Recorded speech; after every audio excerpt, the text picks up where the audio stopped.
Hi there. Before I get started, this probably goes without saying, but coming from an agency of lawyers, I have to actually say it. Everything I'm about to say is unclassified, and none of it speaks for the commission or the commissioners. So with that out of the way, when you're at a cyber conference and you hear someone mention the last mile problem, you might think of this. The last mile problem first emerged during the build-out of networked utilities like electricity and telecoms. The business case for connecting to each individual user was the most challenging because the cost of building and maintaining the network could only be apportioned to that one user. But it's not actually the last mile problem I want to talk about today. Logistics professionals discovered they had a last mile problem of their own during the crowning decades of globalization. The central flow of goods from overseas factories onto cargo ships, through ports onto domestic shipping networks, got more and more cost-effective and capable and efficient. But from there, it split off into individual branches going to each recipient. And each one of those last miles of delivery had problems that had long since been accepted as either intractable costs of doing business or such localized one-offs that there was no cost-effective solution available at scale. Today, I'm going to argue that industrial cybersecurity is reaching a last mile problem of our own. The central flow of government agencies, OEMs, ICS vendors, cybersecurity providers, and system integrators have gotten better and better at delivering cybersecurity products and services and information and guidance to the market. But from there, it's just dumped into the ether of the market.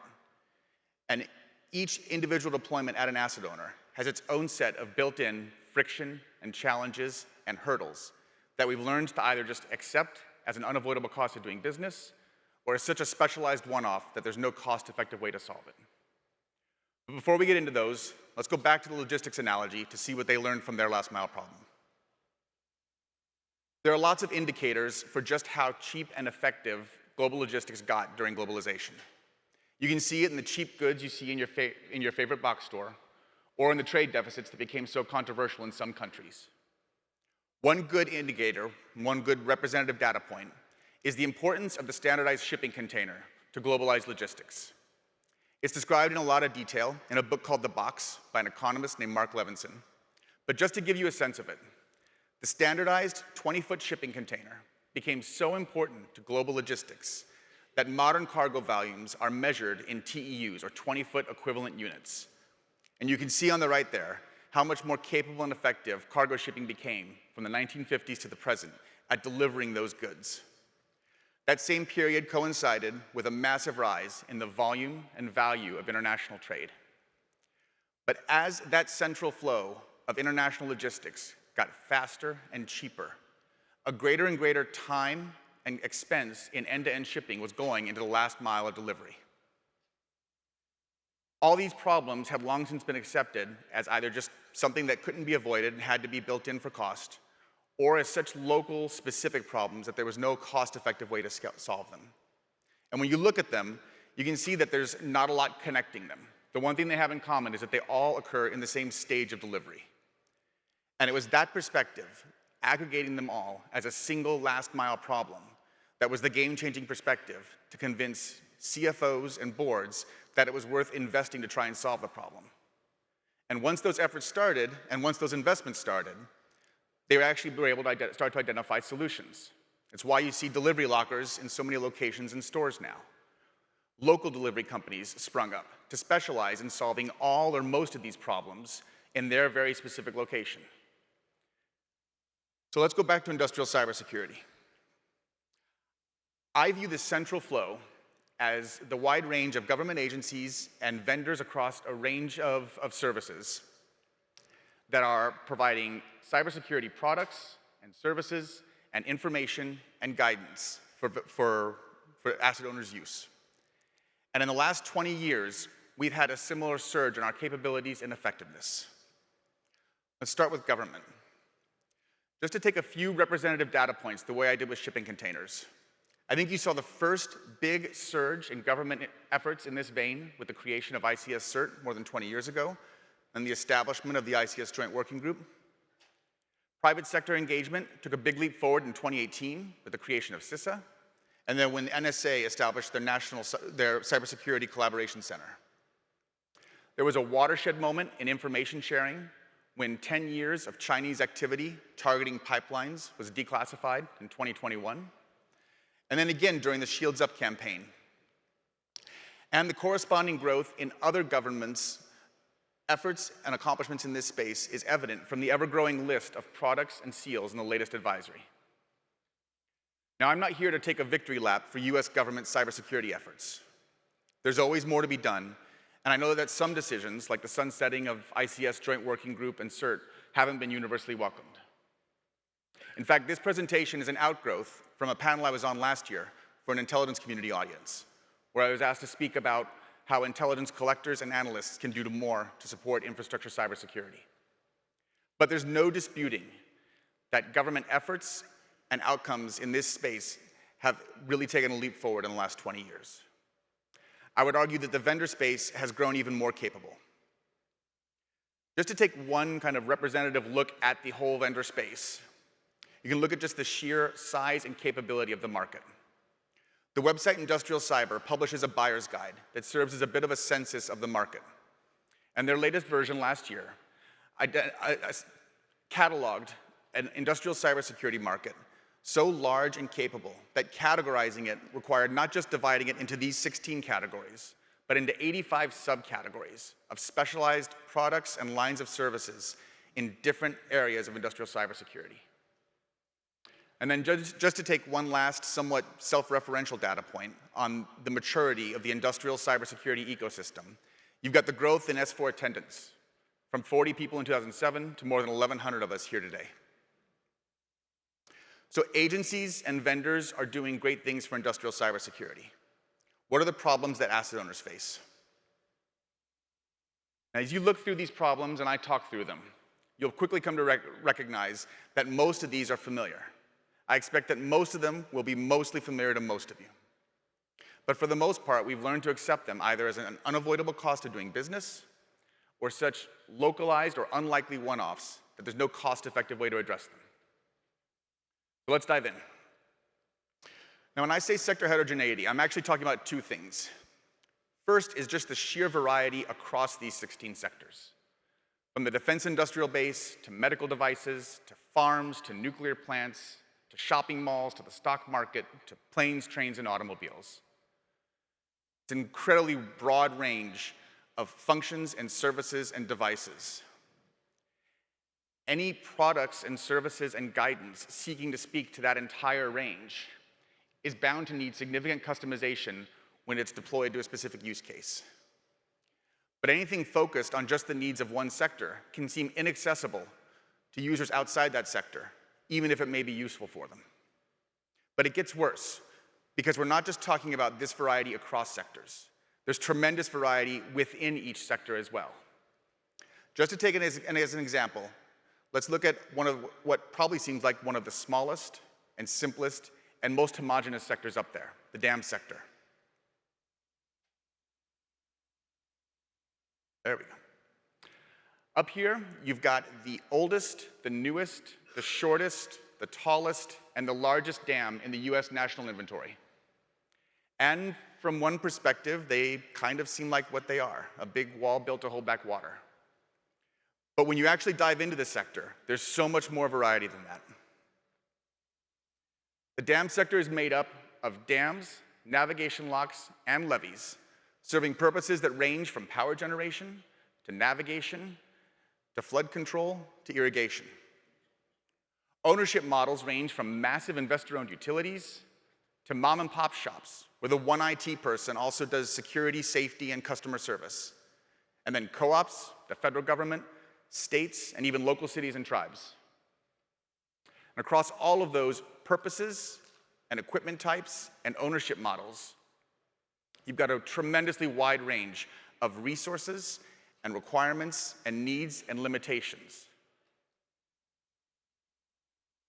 When you have that broad of a spread, it's inevitable that some end users are going to race to the top with best-in-class cybersecurity, and some are going to lag behind, either through a lack of interest or a lack of resources. In the race to the top, agencies and vendors are doing good work to meet innovative asset owners where they are. On the right here, you've got just a small representative sample of the talks this week, indicative of vendors doing work to meet innovative asset owners where they are at the cutting edge of cybersecurity. And on the left, just a few examples of the hundreds of lines of effort from government agencies to collaborate with and support vendors and asset owners at the innovative edge of cybersecurity. There's also important work being done to address the race to the bottom.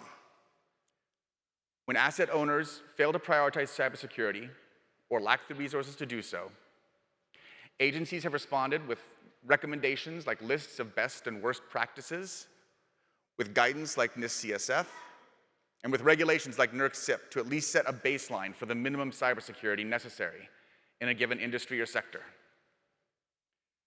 The FBI's operations to remove Hafnium web shells from Exchange servers, and last month targeting routers leveraged by Chinese and Russian threat actors, represented a huge assertive push by the FBI to provide defensive support to organizations that have failed to defend themselves. And even at a place like S4, focused on the leading edge of cybersecurity, you have vendors here doing what they can to support asset owners with lagging practices or devices. Now, on one hand, it's obviously a good thing for agencies and vendors to be meeting asset owners where they are, whether that's racing to the top or the bottom or in the middle. Where it adds friction in the last mile of cybersecurity is that it's an incredibly wide spread to cover. Try talking to a lagging asset owner about the latest INL initiative, or to a superstar about the latest CISA advisory, and watch how fast their eyes glaze over. But for agencies that have to cover that spread, or vendors that are trying to do so, it's impossible to be all things to all people without doing some of it poorly. Sometimes when agencies fail to when asset owners fail to prioritize cybersecurity, it's not a lack of interest or resources, it's that other risks are prioritized higher. But when general counsels and incident response law firms prioritize confidentiality and limiting legal risk, there are real costs for cybersecurity. This article last year identified a number of practices consistent across IR law firms that they assessed to consistently degrade the long-term cybersecurity of both the victim being served and the industry vertical. Now, I'm not here to opine on the legal or commercial or moral merit of these practices. And people with a lot more expertise than me have obviously found that these are the practices and recommendations that the system incentivizes.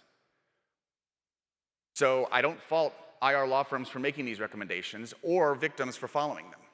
And for the most part, we've learned to accept them as a cost of doing business. But it's important to recognize that there is a cybersecurity cost to these practices. A lot of times these recommendations are made with an eye towards the complex regulatory landscape. So it's worth now taking a look at that agency landscape. To do that, we'll return to our relatively small and simple dam sector. First, you've got CISA as the sector risk management agency, and the three agencies best known for regulating different parts of the sector. The Department of Energy and FEMA both set emergency requirements for the sector, based on power needs or the unique hazards of dams. And of course, there are the dams that DOE itself owns and operates. The Departments of Labor and Agriculture regulate dams in the mining and agriculture sectors. And believe it or not, there's an entire commission in the State Department that oversees dams and levees on the Rio Grande. The Bureau of Reclamation isn't the only Interior Department agency that oversees dam infrastructure. 5 other bureaus and agencies each set requirements for dam infrastructure in their jurisdiction, from the Bureau of Indian Affairs to the National Park Service. And of course, for any of these that are owned by a publicly traded entity, they have to meet SEC cybersecurity requirements. And most of these also have to meet the requirements set by the Dam Safety Office in their individual state. The result is a complex patchwork of requirements and regulations and limitations, not just setting minimums like cybersecurity standards, but sometimes limits on things like the expenses that can be passed on to a taxpayer or a ratepayer. And not represented up here are any of the agencies that an asset owner would call in response to an incident. This is just under steady state. They still sometimes wonder who to call first in response to an incident, between the FBI, CISA, or local law enforcement. Those local law enforcement contacts may actually be their most familiar, depending on how much of their day-to-day bandwidth goes to physical security concerns. But in government agencies and vendors, there tends to be a real bifurcation in how we handle cyber and physical security. In government agencies, these tend to be handled on distinct teams. And that makes sense because there's a unique set of skills and experiences that go into each. But it can often mean that the right hand doesn't check with the left hand when issuing guidance. The vendor space tends to be even worse here. Unless a cybersecurity vendor is looking to sell products or services in support of physical security, it's not clear that most cyber vendors have ever thought about an organization's need for gates, guards, and guns. And no, USB drives as a threat vector does not count as physical security. But when this reaches the enterprise, when this reaches the asset owner, it's all part of one big enterprise security program. Whether the CISO reports to the CIO or the chief security officer or is their peer, somewhere in each of these organizations, there's a risk officer or a CEO or a board having to make decisions allocating people and money and other resources between physical security requirements and cybersecurity requirements. And any cybersecurity program that doesn't factor in the need to either balance with or compete with physical security is going to be half-baked as a result. Whether it's physical or cybersecurity, any program focused on adversary activity is going to have to care about the 5 Ws. But there are real differences in the focus of intelligence organizations and the needs of asset owners. Intelligence agencies and the vendors that tend to recruit from them typically focus on who and why when responding to an incident. And from one hand, that makes sense. The agencies that have to inform response reasonably need to start with assessing who undertook the activity, who has to be responded to, and understanding why they attacked can help inform effective response. But asset owners looking to defend their systems really need to know what the adversary is attempting and how they're trying to do it. Now, I'm obviously oversimplifying a little bit here. Plenty of intelligence reporting includes information on TTPs and indicators and other relevant defender information. And there are times that it can be helpful for an asset owner to understand who and why there is attacking to assess their own likelihood of being targeted. But if you just think about the headlines you've read today, whether it's a cybersecurity advisory or a media headline or an intelligence blog published by a marketing team, I'll bet you that every headline focused on who was attacking and what their objective was, no matter how uncertain those conclusions are, with TTPs and indicators either buried in an appendix or a linked reference. And of course, there's a 5th W, when. But when you look at the time horizon of an incident, there are areas where we're doing really well and areas where we're falling short. I do think there are areas where information flow has gotten a lot better in the way that I described in the central flow slides. If you look at the period before an incident, modern vulnerability disclosure practices and information campaigns like the Shields Up warnings represent a real improvement in warning to asset owners when there's information available before a potential incident. In the immediate aftermath of an incident, analysis and advisories have become consistent and predictable. When it comes to longer-term reports, we probably have a little more than we need here. Trend reports that are quarterly, annual, biannual, by threat actor have become a staple of marketing departments between incidents. But for anyone who finds these kinds of trend reports useful for planning purposes, there's plenty to choose from. But these areas where the information is flowing well obscure some real gaps. In the immediate aftermath of an incident, the first question from any asset owner, any decision maker in an agency like mine, anyone focused on infrastructure protection, is, are we affected? Or could we be next? But even for the vendors and the agencies that want to break that story and want to answer that question, they know that in the immediate aftermath of an incident, the first report is almost always wrong. So, reasonably, they wait until there's enough reliable information for that first analysis or first advisory. But in the gap there, in that first hours and days after the incident, the teams within the organization trying to answer these questions are left to do so with a real dearth of information, doing their best to triangulate from whatever limited information they can gather from their own telemetry and uncertain reporting. There's another big gap at the end of this time horizon. With regulations whose lifetime can be measured in years, and devices whose lifetime can be measured in decades, intelligence that only pushes out to 18 or 24 months is always going to be insufficient. Now, pushing out farther is hard. It's basically fortune telling. But for whoever's drafting those regulations or installing that device, they have to engage in the fortune telling no matter what. The only question is how much support they get from intelligence. The areas above the horizon where the information is flowing well bring me to my next problem or challenge. I imagine most of you are familiar with the signal noise problem, but it's not actually the one I want to talk about today because there are important efforts that are underway to address that. What I want to talk about is a signal-signal problem. What I hope that name implies is that I'm not talking about an issue where relevant traffic is obscured by garbage traffic. I'm talking about when there are so many relevant, important messages that they impede each other. I probably don't need to do much to convince this crowd that the relentless drumbeat of high criticality, vulnerabilities, and incidents, and alerts, and patches is relentless. But just to give you a few data points, in the first 10 days of this year, CISA issued 21 alerts and advisories on new vulnerabilities and incidents. And that's notable because most vulnerabilities and most incidents don't get one. In the same 10 days, an EU organization that tracks cyber incidents either attributed to a nation-state actor or targeting critical infrastructure identified 14 such incidents. Even with the tools we have to automate the ingestion of vulnerability and threat and indicator information, those tools are still producing a data stream of stimuli that security staff have to respond to. The results of this alert fatigue are just as familiar. Staff burnout, change and patch queues that get backlogged, CFOs and boards that get numb to the urgency of the latest request, and sometimes important messages that just get lost. I promised you at the beginning that most of you would already be mostly familiar with most of these problems. But if there's any challenge where we've just learned to accept something as the cost of doing business, it's this relentless drumbeat of alerts. The last two challenges I'm going to talk about are going to be a little less familiar. At this point, most infrastructure organizations have an insider threat program. It's only a slim minority, though. A study last year by the Ponemon Institute found that 46% of critical infrastructure organizations lack one.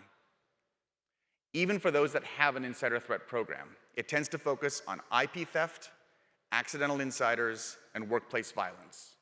But the same study by Ponemon found that 25% of incidents were like these: malicious cyber incidents by insiders. And all of that obscures an even bigger blind spot as we move back to an era where nation-state sabotage is something we have to consider.